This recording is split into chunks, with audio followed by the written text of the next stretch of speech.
because I grew up in Mississippi and because these problems are so much worse than I imagined. We have a family in our synagogue that is probably the most integrated house of worship in town. But they had adopted several African American children.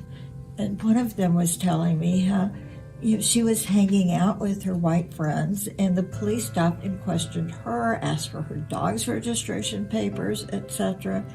And then she said, "I'm used to it." I said, "You shouldn't be. This is a very precious cause to me. I've spent most of my life wishing I could do more." I felt like it was important because right now with our political climate and all of the social issues going on, it's so important for us to learn from one another rather than maybe just seeing it on a bigger media from CNN or Fox News, where sometimes we don't feel like that applies to us, but this is actually people in our communities. We have to realize until we start talking and communicating and seeing each other as we equal, we're going to have this. I mean, this has been going on for how many years now? And just unfortunately, it's found its way to Green Bay, and Green Bay all of a sudden realize they have a problem. And guess what? This is a great place. And then so because they're having a problem, it's time to fix the problem, or at least start talking about it, not acting like it's not there.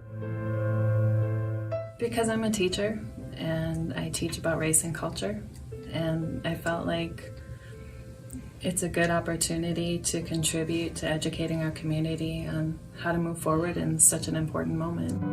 First thing I thought about was just visibility, particularly within my Hmong community on who was going to participate.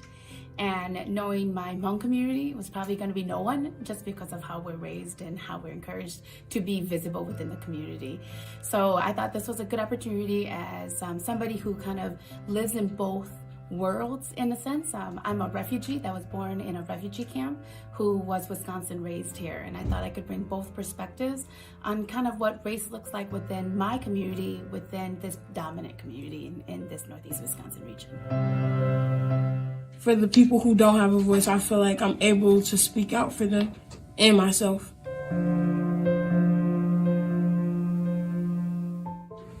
To speak for kids younger for my age and for new generations,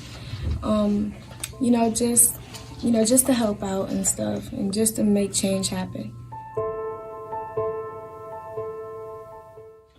Dear Green Bay, when I was 3 years old, we had just moved here, one of the first Hispanic families in town. My mom drove across the Leo Frigo Bridge for the first time. I could see you through the window. Because I wanted to share my opinion on how the schools are right now. I initially thought, no, I was going to turn it down. Like, no, I don't want to put myself out there. It's uncomfortable for me. It's out of my comfort zone. But then I thought that, no, I really do have a responsibility to do this and to speak up. And we all have to come out of our comfort zone a little bit. I have Puerto Rican and Laotian heritage. I believe human skin color doesn't matter because we are all special in our own way. We need to treat each other as we would treat our family.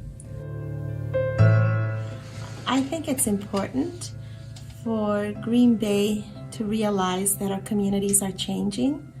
It's important to know that these newcomers from either the next state, further south, or anywhere in the world are going to come and become a part of the fabric of our community.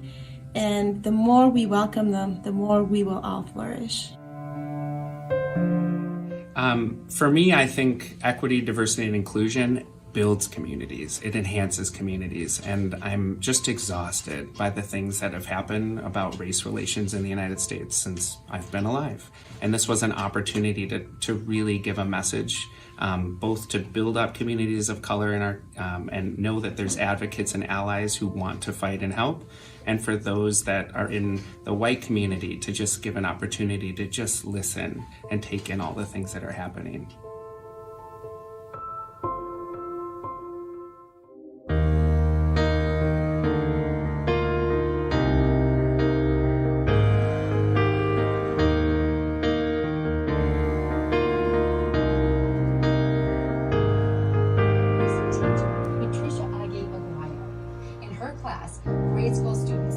all of their lessons in English one day